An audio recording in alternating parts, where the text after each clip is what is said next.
o versículo 5 e 6. Passou a cega, findou o verão e nós não estamos salvos. Imagine que desespero, né, para eles. Mas, apesar desse aparente arrependimento, eles não se arrependerão. Por quê? Eles vão tentar invadir a cidade. Se eles tivessem oportunidade, eles novamente rejeitariam. Tá? Pode clicar, por favor. Os ímpios revelarão que seus corações não se converteram. Se fosse possível, eles destruiriam a Deus e seu trono e tomariam a cidade santa pela força. Subitamente, no alto acima da cidade, o Senhor aparece em seu glorioso trono. Todos os frágeis planos de guerra dos ímpios são imediatamente eliminados. Ao contemplarem a face de Deus, os ímpios dolorosamente tornam-se cientes de cada um de seus pecados. Lembram-se de cada momento em que silenciaram suas consciências, cada vez em que negaram os chamados do Santo Espírito. Muitos foram enterrados juntamente com os seus segredos pecaminosos, crendo ter com sucesso escondido todos os seus assassinatos e crimes. Vergonhosamente experimentam em primeira mão as palavras de Jesus ditas em Lucas, pois não há nada coberto que não será revelado, nada escondido que não se fará saber. Ao se apresentar diante deles vividamente o panorama de suas vidas, cada ímpio entende completamente que por sua própria livre escolha rejeitaram a salvação. Os rebeldes não podem negar a justiça de Deus, declarando-se culpados. Em uma só voz clamam: justo e verdadeiro são os teus caminhos, ó Rei dos Santos. E caindo prostrados, eles adoram o Príncipe da Vida. Todo joelho se dobrará e reconhecerá que Deus é justo. Até mesmo Satanás e os seus anjos. Todos vão reconhecer. Mas com arrependimento? Não. Por causa do resultado, né? Do que eles vão ter que enfrentar em seguida. Mas, como diz a pena inspirada, eles tanto estão arrependidos que vão tentar invadir a cidade para destruir os santos. Né? Continuando então. Pois não, mais fácil. Eu estou vendo que eles estão todos na escuridão aí, né? Isso quer dizer o quê? Estarão em trevas. Quem está do lado de Deus está com a luz. Satanás, trevas. Que terrível que será! Além de toda aquela dor, como diz o Tony, aquela escuridão também. Tudo isso eles vão ter que enfrentar. Vale a pena estar aqui sentado hoje, não vale a pena? Olha só. Continuando então. Versículo 10 agora. E o diabo que os enganava foi lançado no lago de fogo e enxofre, onde está a besta e o falso profeta, e de dia e de noite serão atormentados para todo sempre. Muito bem. Satanás, os anjos maus e os perdidos vão ser lançados aonde? No lago de fogo e enxofre. Aquele mesmo lago que foi a besta, que nós estudamos, lembram? A besta e o falso profeta. Lá também serão lançados esses. Mas o texto aqui diz que eles vão ser atormentados para todo o sempre. Ué, mas não existe inferno, o que está acontecendo então? Na verdade, esse termo aqui, traduzido para todo o sempre, se refere ao efeito dessa morte. Tá? Nunca mais eles vão existir. Como nós temos certeza disso que nós estamos falando? Sodoma e Gomorra, em Judas capítulo 1, versículo 7, diz que passaram pelo fogo eterno. Sodoma e Gomorra foram duas cidades que existiram no passado, foram muito corruptos, né? Então Deus lançou fogo do céu e destruiu essas cidades. Elas passaram pelo fogo eterno. No entanto, o lugar onde essas cidades não tem nenhum fogo hoje, não está queimando eternamente. Então, o que quer dizer isso aí? Essas cidades nunca mais existiriam.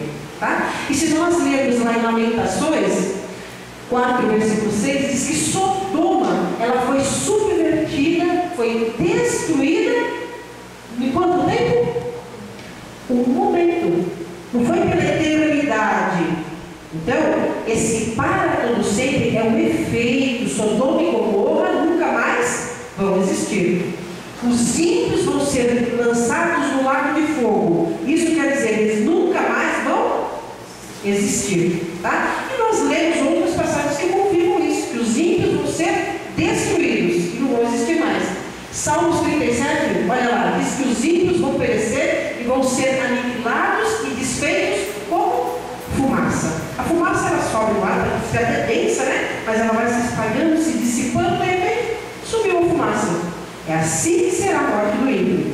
Vai passar pelo fogo. Alguns vão sofrer mais do que outros. Satanás, com certeza, e seus anjos vão sofrer muito mais do que qualquer pecador, né? Mas esse fogo vai acabar. Vai ser destruído, como diz aí, num momento. Malaquias também diz, olha, e o dia que está para vir os abrasará, diz o Senhor dos Exércitos, de sorte que não lhes deixará nem raiz, nem ramo. Se não vai deixar raiz nem ramo, como é que vai ficar queimando eternamente? Né? Infelizmente, pessoas que não conhecem, por isso que é bom a gente conhecer o termo no original, muitas vezes, estudarmos o que nós estamos fazendo aqui, né? Para que a gente não acaba sendo iludido aí com teorias que inventam, né? Pessoas que não conhecem, acabam falando besteira, não tem inferno, vai ficar queimando para sempre. Mas não é isso que a Bíblia está dizendo, tá? Tem muitas iluminações que pregam que haverá uma segunda oportunidade. Através desse texto, Isso. Né, as pessoas vão ficar lá queimando. Aí Se purificar, né? Vai para não sei aonde, os né? que no céu vão descer, vão pregar o evangelho para eles, e aqueles que aceitaram vão ter uma segunda oportunidade para ser salvos de novo. Bem lembrado. Existe uma denominação, inclusive, que diz que esses 1000 anos que os salvos vão estar no céu, Satanás vai ficar preso, então o evangelho vai ser pregado e milhões de pessoas vão se converter. Mas não é isso que a Bíblia ensina. Por isso que nós estamos aqui estudando, para nós não sermos enganados, né? E ainda em Salmos também diz, olha, pois ainda um pouco e o ímpio não existirá. Se ele fosse queimado eternamente, como dizem aí fora, ele ia existir. Porque como é que vai queimar uma coisa que não existe? Né? Quem estuda aí física, sabe? Os meninos aí que estão estudando sabem disso, né? Para que tenha fogo, para que tenha combustão, tem que ter um material ali que queima. Se a gente colocar dentro de um vidro uma vela acesa e tampar esse vidro, quando acabar o oxigênio, a vela apaga. Tem que ter combustão, tem que ter alguma coisa para queimar, né? Se o ímpio não vai existir, vai queimar o quê? Né? Então esse para todo sempre, o que quer dizer? O que quer dizer? Não vai existir. O que quer dizer então? Esse para todo sempre nunca mais vão existir. Tá? Nunca mais vai suscitar o pecado novamente. Versículo 11 agora. E vi um grande trono branco, e o que estava sentado sobre ele, de cuja presença fugiu a terra e o céu, e não se achou lugar para eles. Muito bem.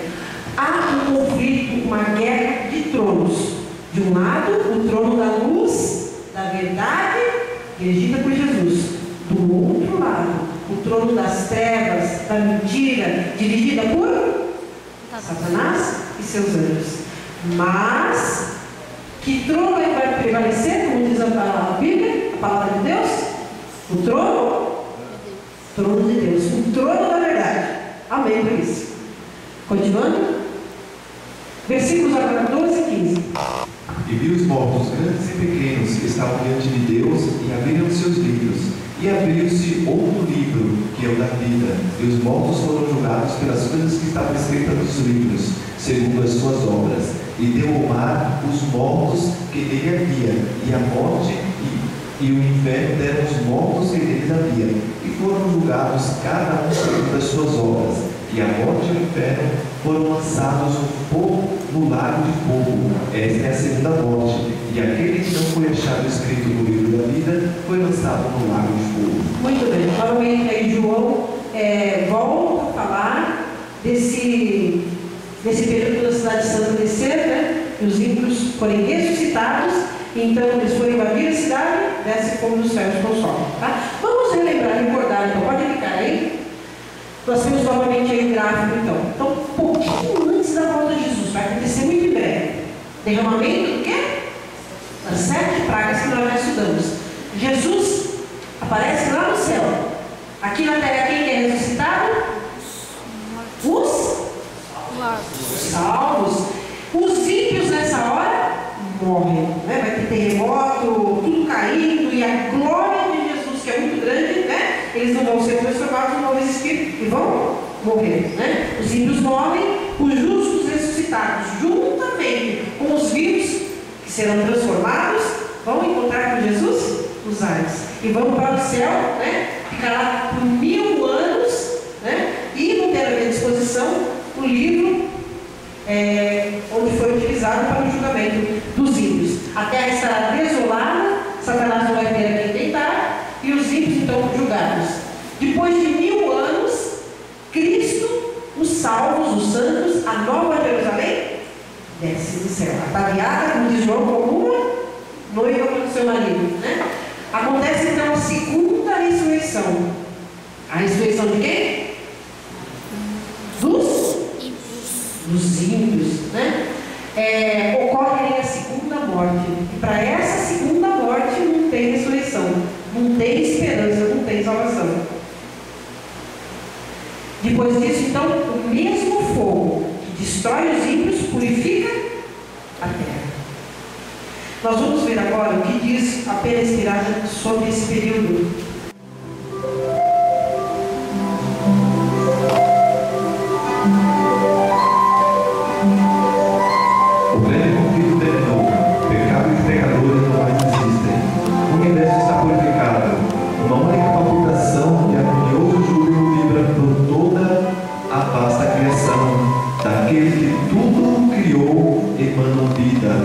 E alegria por todos os domínios do espaço infinito, desde o minúsculo átomo até o maior dos mundos.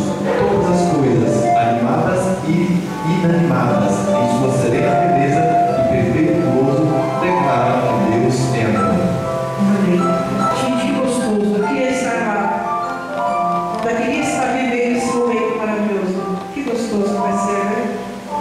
Eu quero fazer agora um exercício com vocês, um exercício de fé. Pode clicar aí, por favor, Tony. Eu vou pedir a vocês que fechem os olhos. Respire fundo.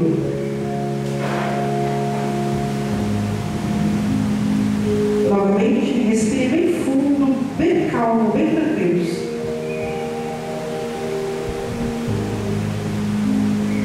Agora imagine Jesus ao seu lado.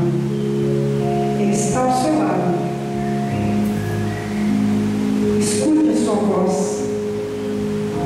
Sinta o calor do seu braço nos seus ombros.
Como é gostoso a gente sentir a presença de Jesus, né?